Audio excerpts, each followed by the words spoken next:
Guys, welcome back to our channel mentee educate. मैं हूं गुंजन और मैं आपको करवा रहा था हमारे हिस्ट्री का क्लास 12th के हिस्ट्री का फर्स्ट चैप्टर हड़प्पा सभ्यता का फर्स्ट चैप्टर ही ईट मनके तथा अस्थियां, जिसको हड़प्पा सभ्यता भी बोला जाता है। देखिए 6 टॉपिक हमने कवर कर लिए थे 2 वीडियो के माध्यम से, मतलब 2 वीडियो से। अगर आपने नहीं देखा है तो डिस्क्रिप्शन बॉक्स में जाइए, दोनों वीडियोज़ के लिंक गिवन है, जाके देखिए। ठीक है जी। तो अब हम बात करने वाले आगे उस टॉपिक के आगे से। तो अगर आप हमारे चैनल मेंटी एजुकेट पर नए हैं तो हमारे चैनल को सब्सक्राइब कर लीजिए, नोटिफिकेशन बेल को ऑल पे प्रेस कीजिए ताकि फ्यूचर नोटिफिकेशंस आप तक आते रहे।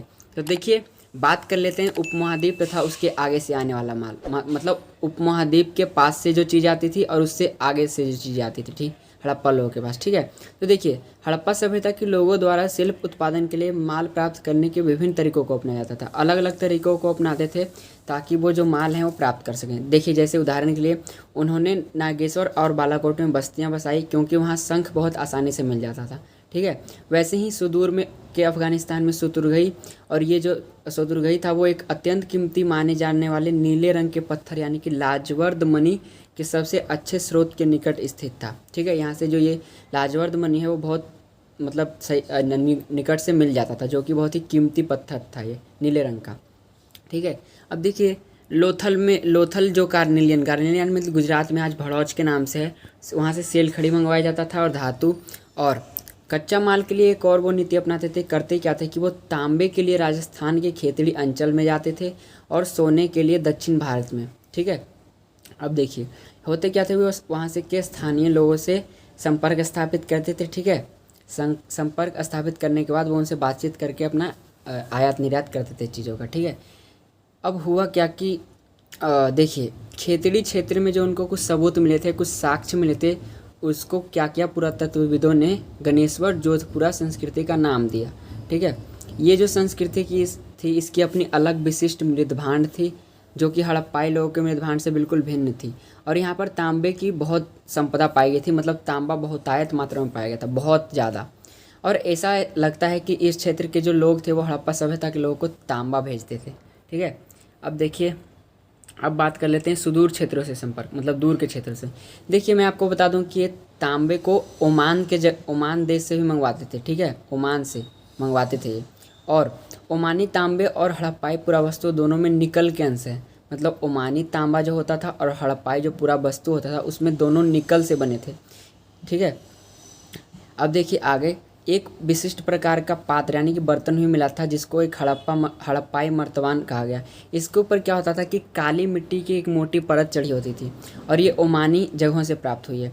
इस मोटी परत इस पे इसलिए चढ़ाया जाता था क्योंकि अगर मान लीजिए इसमें कुछ लिक्विड चीज़ें हम रख रहे हैं, तरल पदार्थ, तो वो रिस ना जाए, वो टपके ना, वो मतलब उससे बाहर ना निकल जाए, इसीलिए उसको रोकने के लिए। ठीक है, आई होप आपको समझ में आ रहा होगा। ठीक है, अब देखिए मेसोपोटामिया के लेख हैं जो कि 3000 ईसा पूर्व हैं, 3000 ईसा के पहले के हैं। देखिए वहाँ पे एक मगान क्षेत्र के नाम की चर्चा गई है, यहाँ से भी तांबे को मंगाया जाता था। ठीक है, ये मेसोपोटामिया के स्थलों में मिले तांबे में भी निकल के अंश पाए गए। मेसोपोटामिया में जो चीज़ें मिली हैं वहाँ जो तांबा मिला है उसमें भी निकल पाया गया है, निकल। ठीक है, निकल एक प्रकार का धातु होता है। ठीक है जी, अब देखिए आगे बात करते हैं हम। ये सब कोई किसी काम का नहीं है, इसको पढ़ने की ज़रूरत नहीं है। अब यहाँ पे आप ध्यान दीजिए कि मेसोपोटामिया के लेख में मेलुहा को क्या कहा जाता था, नाविकों का देश। इसके अलावा यहाँ की मोहरों पर जहाज़ों और नावों के चित्र बने मिलते थे इनको। ठीक है जी, पुरातत्वविदों को। अब ये समझ लीजिए कि ये पूरा चैप्टर हम अनुमान पे ही पढ़ रहे हैं, जैसा कि पुरातत्वविदों ने लिखा है, जो जो चीज़ें उनको मिली हैं। ठीक है जी, अब देखिए हड़प्पा संस्कृति की सबसे अच्छी कलाकृतियाँ थी उसकी मोहरें बहुत बढ़िया थी वहाँ की। और कई मोहरों पर ना मतलब कुछ लेख लिखे होते थे और उसके साथ साथ कई आकृतियाँ भी बनी होती थी, जैसे एक सिंगी, सांड, भैंस, बाघ, बकरी और हाथी की आकृति बनी होती थी। ठीक है, मोहरों और मुद्रांकनों का जो प्रयोग होता था लंबी दूरी के संपर्कों को सुविधाजनक बनाने के लिए किया जाता था। अब देखिए होता क्या था, मान लीजिए एक जगह से आपको दूसरी जगह एक सामान भरा थैला भेजना है, तो होता क्या था कि थैले का जो मुंह है ना वो रस्सी से बांधा जाता था, और जहाँ पे रस्सी बांधते थे, गांठ बांधते थे, वहाँ पर थोड़ी सी गीली मिट्टी जमा कर एक या उससे ज़्यादा मुहर दबा देते थे उस पर। ये होता क्या था कि ये जो मिट्टी पर जो मुहरें ना अपनी छाप छोड़ देती, यदि जहाँ पे आपको थैला भेजना है वहाँ तक पहुँच गया है, वो उसकी मुहर सही है, मतलब उसके साथ छेड़छाड़ नहीं की गई है, और अगर वो मतलब जो बनी है आकृति मुहर की वो सही नहीं है, इसका मतलब है बीच में उसके साथ छेड़छाड़ किया गया है। ठीक है, कुछ ना कुछ उसके साथ किया गया है। इसे भेजने वाले का नाम भी पता चलता था कि किसने भेजा है, कहाँ से भेजा है। ठीक है, अब बात करते हैं एक रहस्यमय लिपि की। देखिए, आपको पता है कि मतलब पुराने मेसोपोटामिया के लोगों की तरह हड़प्पाई लोगों ने भी लिखना शुरू किया।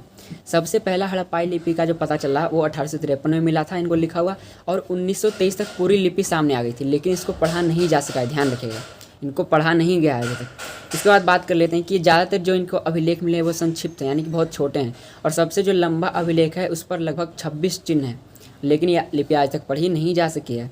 और देखिए, ये बहुत ही इंपॉर्टेंट है, आपको पूछा जाएगा ये लिपि कैसे लिखी गई थी। देखिए, ये लिपि दाईं से बाईं ओर लिखी जाती थी, क्योंकि कुछ जो मुहर होते थे ना उस पर दाईं ओर जो होता था वो बहुत ही चौड़ा अंतराल होता था, मतलब ज़्यादा जगह होता था, और बाईं ओर कम होता था, इसलिए दाईं से बाईं ओर लिखा जाता था। ठीक है जी। अब बात करते हैं कि हड़प्पा सभ्यता के जगहों से बहुत वस्तुएं पाई गई, बहुत चीज़ें मिली थी, जैसा कि आपको भी पता है, जिस पर लिखावटें मिली है, जिस पर कुछ ना कुछ लिखा हुआ था। इन वस्तुओं क्या क्या चीज़ें मिली हैं, देखिए, मुहरें, तांबे के औजार, मर्तबानों के अंबठ, तांबे तथा मिट्टी की लघु पट्टिकाएँ, आभूषण और अस्थि छड़ें। ठीक है, देखिए, इस बात से पता चलता है कि उनको जो चीज़ें मिलती थी ना उन पे कुछ ना कुछ लिखा होता था। इससे पता चलता है कि वहाँ साक्षरता व्यापक थी। साक्षरता मतलब पढ़े लिखे लोग थे वहाँ पे बहुत। ठीक है, अब बात कर लेते हैं बाट का। देखिए, जैसे ही हमें लिपि का ज्ञान हो गया, उससे क्या हुआ, हमारी प्राइवेट प्रॉपर्टी जो थी उसका लेखा जोखा रखना आसान हो गया। ठीक है, अब बाट को जो बनाया जाता था वो चर्ट नामक पत्थर से बनाया जाता था, और ये ना मतलब स्क्वायर इस फॉर्म में होते थे, जैसे 1 2 दूना 4, 4 दूना 8, 8 दूना 16 के। ठीक है, अब देखिए, छोटी बाटें जो होती थी छोटी छोटी, उनका प्रयोग होता था आभूषणों और मनकों को तौलने के लिए, और ये 16 के आवर्तक होते हैं, जैसे 16, 64, 160, 320 और 640। ठीक है, ये देखिए, भारत में आज भी देखा जा सकता है कि बाटों की मदद से हम तौलते हैं। और देखिए, हड़प्पा में ऐसा भी डंडा पाया गया है जिस पर माप के निशान लगे हुए थे, और इनमें से एक डंडे कांसे का था, और धातु से बने, मेटल से बने कुछ तराजू के पल्लड़े भी पाए गए थे। ठीक है जी। अब देखिए, प्राचीन सत्ता की बात करते हैं, यानी कि हड़प्पाई समाज में जो फैसले लिए जाते थे ना वो बहुत ही कठोर होते थे और उनको लागू किया जाता था। अब देखिए, बात करते हैं ईंटों की। ईंटों का जो उत्पादन होता था वो एक निश्चित रूप से किसी एक केंद्र पर नहीं होता था, मतलब कि अगर यहाँ पे करना है तो यहीं नहीं करते थे, जहाँ जहाँ उनको ज़रूरत होती थी वहाँ उत्पादन करते थे। जैसे जम्मू से गुजरात तक पूरे क्षेत्र में समान अनुपात की पाई गई हैं ईंटें, मतलब लंबाई चौड़ाई ऊंचाई सब एक समान। अलग अलग, देखिए, अलग अलग कारण जो होते थे उसकी वजह से अलग अलग इन्होंने जगह बस्तियाँ बसाई थी। जैसे कि आपको पता है कि नागेश्वर और बालाकोट में बस्तियाँ बसाई थी, क्यों, क्योंकि वहाँ शंख बहुत ज़्यादा था।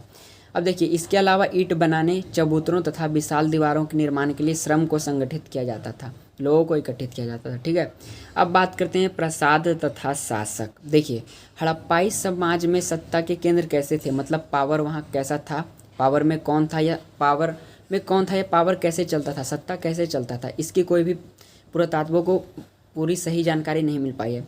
देखिए, पुरातत्वविदों ने क्या किया कि मोहनजोदड़ो में उनको एक विशाल घर मिला था, विशाल भवन मिला था, उसको उन्होंने एक प्रसाद की संज्ञा दे दी, प्रसाद बोल दिया कि ये प्रसाद है, प्रासाद। ठीक है, एक पत्थर की मूर्ति भी उनको मिली थी जिसको उन्होंने कहा कि ये पुरोहित राजा है, पुरोहित राजा की संज्ञा दी। ठीक है जी। अब देखिए, आगे बात करते हैं। अब जैसे कि मैंने आपको बताया कि कुछ पुरातत्वविद क्या मानते थे कि हड़प्पाई समाज में शासक थे ही नहीं, सभी लोगों की सामाजिक और आर्थिक सामाजिक स्थिति जो थी वो एक समान थी। लेकिन वही दूसरे पुरातत्वविद ये मानते हैं कि यहाँ पर बहुत सारे शासक थे, जैसे कि हड़प्पा, मोहनजोदड़ो आदि के अलग अलग राजा होते थे। ऐसा तो हो नहीं सकता, राजा तो एक ही होगा। तो देखिए, कुछ विद्वान ये भी बताते हैं कि हड़प्पाई जो पूरा समाज था एक ही राज था, मतलब मोहनजोदड़ो, दुर्ग, निचला शहर सब एक था, पूरा हड़प्पा ही था बस। ठीक है, ऐसा वो इसलिए कहते हैं क्योंकि उनको जो, जैसे कि आपको पता है कि अलग अलग जगह पे बस्तियाँ मिली थी, कई वस्तुओं में समानताएं मिली थी, कई वस्तुएं समान थी, ईंटों के आकार और अनुपात बिल्कुल समान थे। ठीक है, इसी के तौर पे वो मानते हैं। लेकिन देखिए, अलग अलग पुरातत्वविद भले ही अलग अलग सोचते हों, लेकिन आज के टाइम में ऐसा नहीं हो सकता कि पूरा हड़प्पा समाज एक ही समाज हो और सारे जो होते थे फैसले वो एक साथ थोपे जाते हों, ऐसा नहीं हो सकता। ठीक है, कि पूरा हड़प्पा एक समाज हो और एक वो राजा हो, एक जगह का बस, मतलब पूरे हड़प्पाई समाज का एक राजा हो। अब बात करते हैं सभ्यता का अंत, कि हड़प्पा सभ्यता का अंत कब हुआ, कैसे हुआ। तो देखिए, हड़प्पा सभ्यता में ऐसे कई प्रमाण मिले हैं जिससे हमें पता चलता है कि लगभग 1800 ईसा पूर्व तक चोलिस्तान जैसे क्षेत्रों में अधिकांश विकसित हड़प्पा स्थलों को छोड़ दिया गया था। चोलिस्तान जैसे कुछ क्षेत्र थे, वहाँ कई हड़प्पा स्थल थे, कई हड़प्पाई जगह थे जो बहुत विकसित थे, उनको ऐसे ही छोड़ दिया गया था। और फिर हुआ क्या कि गुजरात, हरियाणा और पश्चिमी उत्तर प्रदेश की जो नई बस्तियां थी उनमें जनसंख्या में बढ़ोतरी हुई, आबादी बढ़ने लगी। अब देखिए आपको बताता हूँ। जैसे हमें पता है कि लंबी दूरी के व्यापार के साथ साथ शिल्प विशेषज्ञता और लेखन भी समाप्त हो गई।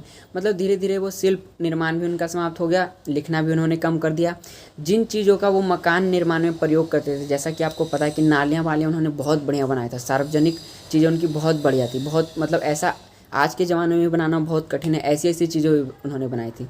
लेकिन वो सारी चीज़ें कम हो गई थी, धीरे धीरे कम हो गया था। ठीक है।